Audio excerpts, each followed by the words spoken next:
Huwag ka mag-alala, Tore, kasi matagal ko na talaga gusto makabugbog ng unggoy.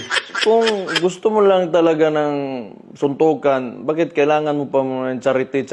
Why do you need kailangan mo pang gamitin yung nangyayari ngayon na baha dyan sa Metro Manila? If you're really serious about this, kung gusto mo yung charity na yan, and you've laid some conditions, then let me lay my own conditions for the event. Kung serious ka talaga, ha? These are my conditions.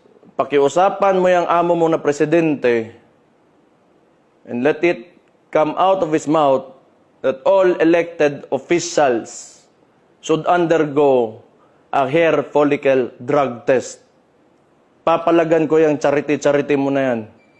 Wala problema. If it will answer